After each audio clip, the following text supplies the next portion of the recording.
Voy a empezar hablando yo, pero bueno, vamos a hacer, digamos, dos partes en esta mesa redonda. Almudena y yo hablaremos de los instrumentos notariales que existen para la ayuda de las personas mayores, y luego Pascual pues, va a hablar de temas más jurisdiccionales y de mediación. Muy bien, pues como se pretende que sea una mesa redonda, pues la exposición intentaremos que sea lo más breve posible para luego pues, intentar hacer un coloquio con todos vosotros. Vamos a analizar, Almudena y yo, las medidas de protección de personas mayores. Evidentemente ya sabéis que la esperanza de vida pues, cada vez es mayor, pero a veces la calidad de esa vida pues, no va acompañada. Entonces, es necesario que existan unos instrumentos jurídicos para que las personas mayores puedan desarrollar su personalidad y fomentar su autonomía. Estas medidas que vamos a ver a continuación son para todas las personas, no están la mayoría de ellas creadas para las personas mayores, pero sí que vamos a analizar aquellos aspectos de estas medidas, de estas figuras jurídicas que son de más de relevancia y que pueden ayudar a las personas mayores. Hemos dividido estas medidas en dos grupos. Tenemos las medidas, vamos a llamarles de presente, que serían medidas para afrontar la situación actual o presente. Estas medidas, que ahora veremos que son 4, fundamentalmente, son medidas que sobre todo se destinan, tienen un matiz económico, patrimonial, es decir, ayudar a personas mayores pues, a tener una calidad de vida más de tipo económico, para ayudar sobre todo bueno, pues, a complementar la pensión, que en algunos casos pues suele ser bastante pequeña. Sobre todo las 3 primeras que veremos, y la cuarta, hacemos un repaso para que las veáis. La primera es el contrato de renta vitalicia, el segundo es el contrato de alimentos, que es bastante parecida al anterior, luego tenemos la hipoteca inversa, y por último hablaremos también un poquito del patrimonio protegido, que es se diferencia de las anteriores, sobre todo en algunos aspectos que veremos. Estas medidas, esto es un consejo personal, pues son 4 medidas que, sobre todo, tienen que tener una causa específica, es decir, tiene que haber determinadas circunstancias para que podamos bueno, pues sacar partido de ellas, a diferencia de las que veremos y que expondrá Almudena, que son medidas que yo creo que son necesarias en todo caso. Además, salvo la del patrimonio protegido, como luego veremos, pues son medidas que tienen un coste económico, un coste fiscal, que a veces las hacen no tan atractivas como en un principio. Y luego, por otro lado, tendríamos las medidas para afrontar las situaciones de futuro, que las va a exponer Almudena, que son medidas que también valen para cualquier persona, pero nos centraremos sobre todo en las personas mayores. Estas medidas ya son, para mí, totalmente necesarias. Además, son medidas que se plasman en un documento que es bastante económico, más que las primeras. Aquí tendríamos los poderes preventivos, la autotutela, el documento de voluntades anticipadas, el llamado testamento vital, y por último el testamento. Las 3 primeras, como explicará Almudena, pues son para los últimos años de nuestra vida, y el testamento ya es un documento para cuando ya no estemos y dejarlo todo atado. Muy bien, pues voy a empezar con las 4 medidas dando unas pinceladas de los 4 contratos que vamos a ver. En primer lugar, tenemos el contrato de renta vitalicia.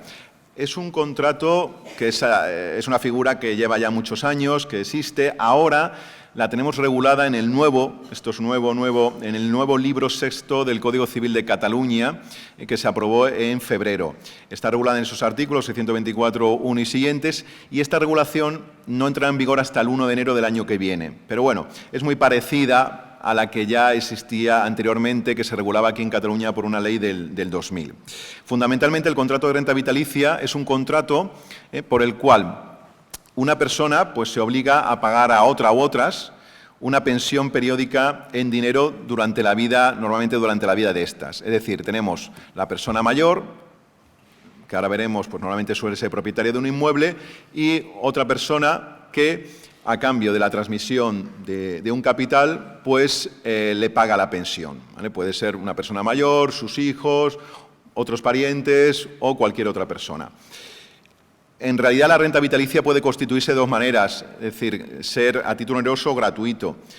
Cuando es a gratuito, nos encontramos con el legado que se hace en testamento, de lo que se encarga la Almudena, el legado de alimentos que se hace en testamento, o bien también una donación, que podría haber una donación de renta vitalicia o alimentos. Lo que pasa es que aquí yo creo que ahora que tenemos el patrimonio protegido, pues se puede reconducir mucho mejor al patrimonio protegido. Con lo cual nos quedamos con la más práctica y más habitual, que es la título oneroso. Es decir, una persona tiene un dinero, normalmente suele ser un bien inmueble, y lo transmites, la persona mayor lo transmite a otra persona, y esa se obliga a pagar una renta durante toda la vida de esa persona mayor. Es decir, tiene una duración, como decimos, vitalicia. Y como todos estos contratos, debe constar en escritura pública. Por eso también el asesoramiento del notario, para ver si conviene o no, dependiendo de las circunstancias de la persona en concreto. Esa pensión tiene que ser en dinero, se paga en dinero, y es conveniente que contenga cláusulas de estabilización de valor, que se llaman. Es decir, es una pensión que no sabemos, es un contrato aleatorio, no sabemos cuánto va a durar, ¿no? Entonces puede ser mucho o poco, y sí que puede ser conveniente, pues, decir que esa pensión se actualizará conforme el IPC, por ejemplo, de cada año.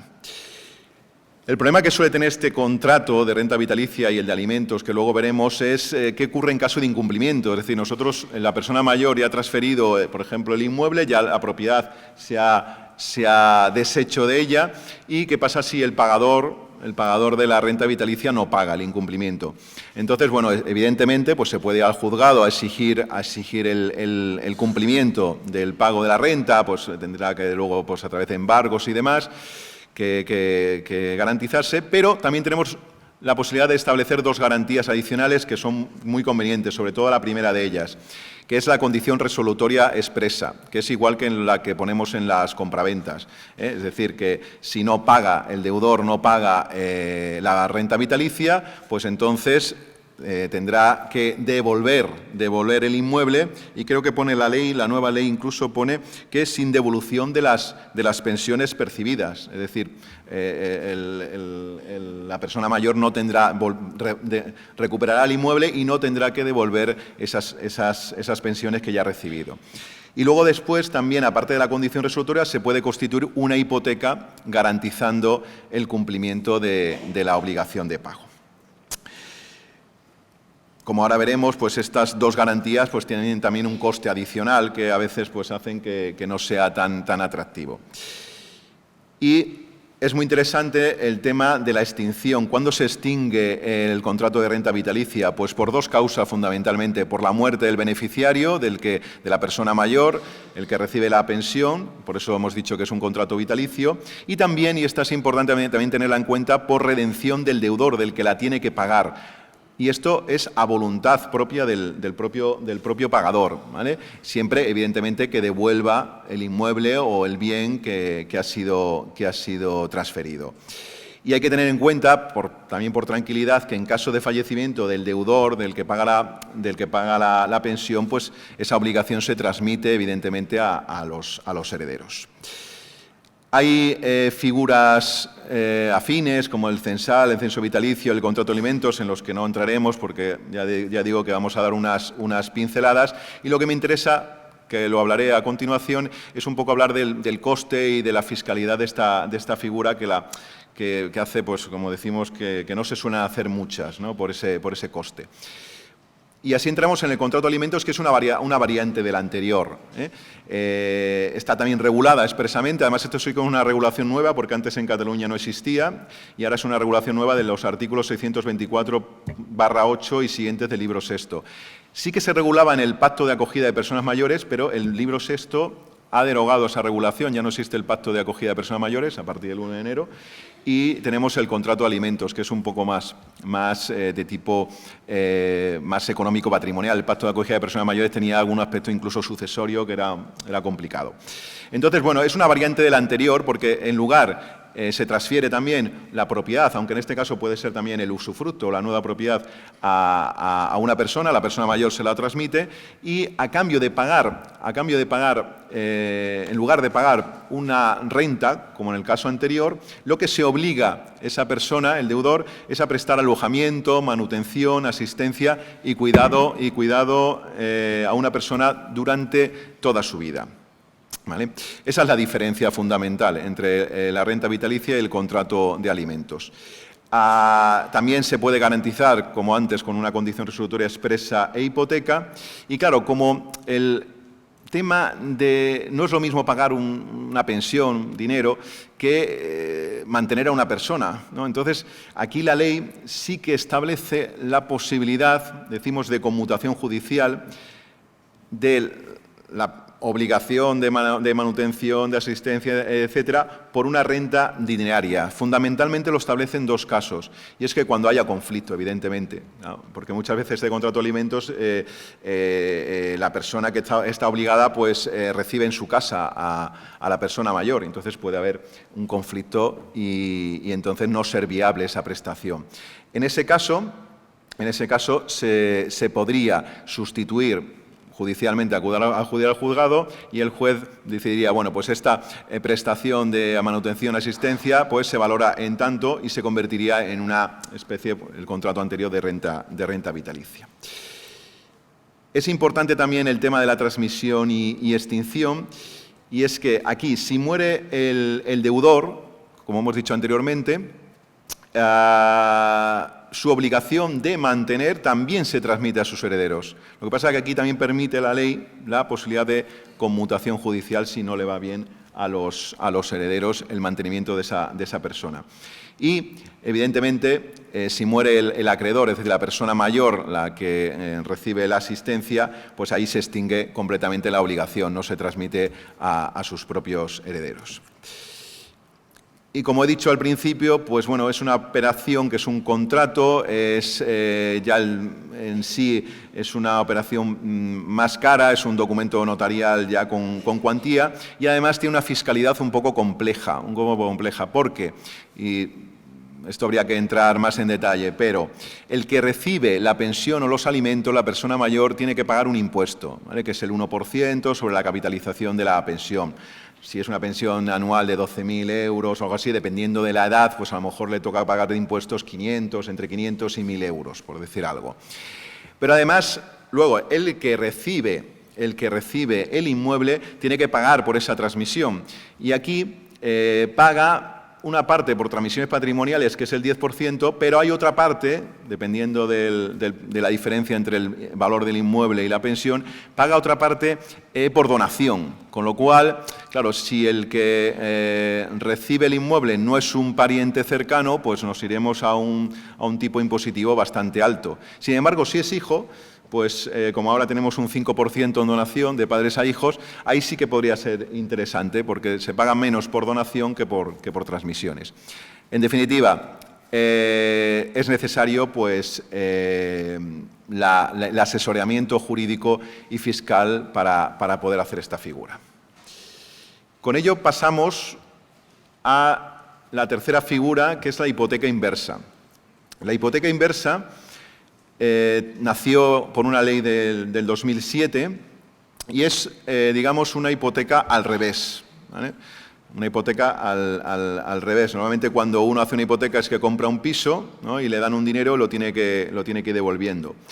Bueno, pues en este caso la hipoteca inversa funciona de la siguiente manera. El propietario, es decir, la persona mayor que tiene un inmueble, constituye una hipoteca sobre ese inmueble a cambio de un dinero que se recibe en concepto de préstamo, ¿vale? La persona recibe el dinero, puede ser de una vez o a través de prestaciones, o sea, de rentas periódicas, y la persona mayor, no tiene que devolver absolutamente nada, ¿vale?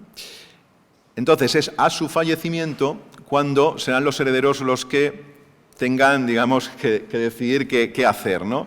Y aquí hay varias opciones. Los herederos pueden pagar todo lo que ha recibido con sus intereses la persona mayor que ha fallecido y entonces recibirán el inmueble libre de la hipoteca, pero también pueden vender el inmueble y con ese inmueble, pues, con el dinero obtenido, pues pagar el préstamo y quedarse con el resto, o incluso no hacer absolutamente nada. Entonces, en ese caso, pues ya el banco entrará con la posibilidad de ejecución, ¿vale? Es una figura que necesita de unos requisitos para que se pueda dar y para que tenga los beneficios fiscales que ésta sí que tiene en comparación o en contra de los contratos que hemos visto anteriormente. Y es que, fundamentalmente, el solicitante de la hipoteca inversa tiene que tener más de 65 años o bien, que esto fue una novedad que se introdujo después, tenga reconocida la dependencia o una discapacidad mayor del 33%. ¿Vale? Ahí también podría pedir una hipoteca inversa. Tiene que ser la vivienda habitual, tiene que estar tasada, tiene que estar asegurada y solo se puede conceder, y esto es importante, por entidades de crédito o entidades de seguros, ¿vale? Porque también es para evitar, bueno, pues la picaresca y demás que haga el préstamo un particular. También se hace, como decimos, en escritura pública y fiscalmente sí que está bonificada, porque el impuesto que suele pagar toda hipoteca, que es el AJD, acto jurídico documentado, está exento, se paga normalmente un 1,5%, pues aquí está exento, y los gastos de notaría y registro también están bonificados, ¿vale? Se paga como si fuera un documento sin cuantía. Bueno, pues parece que es una figura bastante interesante, pero tiene sus ventajas y sus inconvenientes. Partimos de la base que cuando nació, pues hubo alrededor de 20 entidades de crédito que ofertaban la hipoteca inversa y se hizo alguna. Le preguntaba antes a Almudena si había hecho alguna en su vida profesional y le ha pasado lo mismo que a mí, que hicimos alguna sobre el 2008 o 2009, pero ahora no se hace ninguna o casi ninguna. De hecho, creo que hay 2 o 3 entidades que solo la ofrecen. Y por varias cosas, ¿no? Entrando en las ventajas, evidentemente, pues obtiene la persona mayor una pensión complementaria a su pensión, sin ningún coste para ella, porque sigue viviendo en su casa, no tiene que devolver el préstamo, ¿no? Y no se pierde la propiedad del inmueble. La verdad es que para la persona mayor pues parece que tiene un atractivo importante, pero también tiene inconvenientes, ¿vale? Inconvenientes, bueno, pues que los bancos no le gusta.